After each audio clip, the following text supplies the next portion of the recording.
វីដេអូនេះគឺជាថ្ងៃទី3នៃសង្ក្រាន្តចូលឆ្នាំខ្មែរខេត្តកំពង់ចាមហើយនេះគឺជាវីដេអូយូរហើយរយៈពេលប្រហែលជា2 ខែមុនដែរប៉ុន្តែដោយសារតែខ្ញុំមើលឃើញវីដេអូនេះមើលទៅឃើញដំណោះហើយមួយគឺ record ទុកដើម្បីទុកជាអនុស្សាវរីយ៍តទៅថ្ងៃមុខទៀតអញ្ចឹងនេះគឺជាវីដេអូថ្ងៃទី3សម្រាប់សង្ក្រាន្តចូលឆ្នាំខ្មែរខេត្តកំពង់ចាម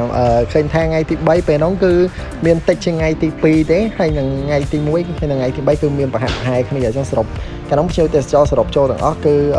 ចំនួន3ថ្ងៃនោះបូកចូលគ្នាគឺចុះចំណាត់ថ្នាក់លេខ3ទាំងអស់គ្នាហ្នឹងហើយនេះគ្រាន់តែជាវីដេអូដែលយើង record លេងទេហើយសង្ឃឹមថាឆ្នាំក្រោយនឹងមានការ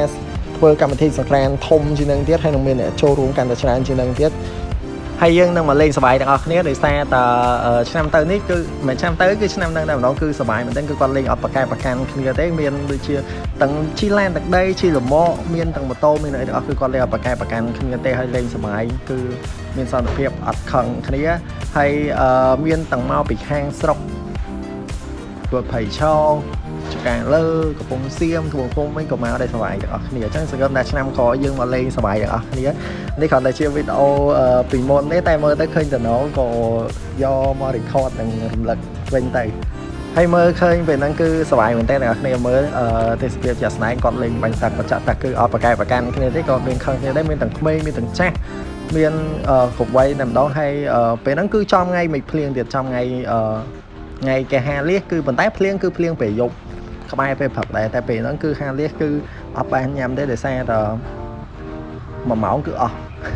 3តោនក៏អស់លេងមកនេះទាំងអស់គ្នានេះនៅផ្លូវមុខសាលាខេត្តគឺមនុស្សច្រើនមែនតើឡានគឺចូលចុះទេបានតែមនុស្សគាត់ដើរទៅវិញទៅមកទេហើយខ្ញុំក៏សម្រេចចិត្តថាជិះទៅមុខបន្តទៀតតែដល់ពេលជិះទៅដល់នៅដល់ផ្លូវមួយទៀតគឺស្ទះមែនតើហ្មងគឺរកផ្លូវចេញចូលអត់បានទេគឺចង់ថប់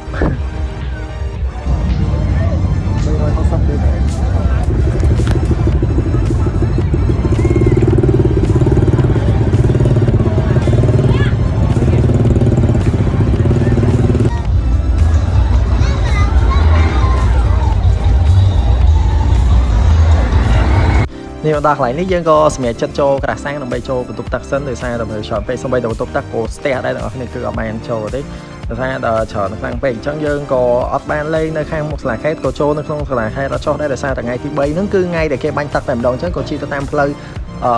ស្ពានវិញស្ពានគិសនាវិញទៅតាមផ្លូវក៏មានមនុស្សច្រើនទៀតគឺច្រើនខ្លាំងមែនទែនទាំងអស់គ្នាហើយនេះគឺបានមកដល់ផ្លូវខាងស្ពានគិសនាហើយខាងផ្លូវមាត់ទន្លេក៏មានមនុស្សច្រើនដែរប៉ុន្តែច្រើនខ្លាំងបំផុតគឺនៅខាងមុខសាលាខេត្តប៉ុន្តែនេះខ្ញុំមកជិះតាមផ្លូវទេដោយសារខ្ញុំជិះម៉ូតូអាចដើរចូលទៅបានវាស្ទះខ្លាំងពេកហើយចូលម៉ូតូក៏បានតែមើលពួកគាត់លេងគឺមានសិលធម៌មែនតើគឺគាត់សុំយើងប៉ាត់ខំត្រូវគឺមិនលេងអត់សិលធម៌ទេបាទគឺសប្បាយទាំងអស់គ្នាហើយនេះលបាក់ប្រហែលជាម៉ោងដូចជាម៉ោង4ជាងនេះផ្លាក់កំពង់ចាមខ្ញុំជិះមកដល់ខាងកំពង់ចាមកណ្ដាលក្រុងតែម្ដងនេះមានគេលក់ដូរអីធម្មតាទេទាំងអស់គ្នាដោយសារតែខាងហ្នឹងគឺខាងម៉ូតូនិងឡានគាត់ជិះលេងសប្បាយគឺអត់មានបិទផ្លូវដូចថ្ងៃទី2ដោយសារថ្ងៃទី2គឺមានការហាលៀសអញ្ចឹងទៅក៏បិទផ្លូវច្រើនអញ្ចឹងតែនេះគឺគាត់បាញ់ទូរស័ព្ទខ្ញុំឡើងស្តាក់ជោគអញ្ចឹងខ្ញុំក៏ជួតហើយក៏ជិះបត់មកតាមផ្លូវក្រមស្ពានមកទៅខ្ញុំបានទៅដល់ខាងភូមិការទេហើយនេះខ្ញុំសួរពួកគាត់សប្បាយអត់គឺសប្បាយក៏សប្បាយអត់ហ្នឹងហើយអញ្ចឹងឆ្នាំក្រោយគឺមកលេងទាំងអស់គ្នាបាយបាយ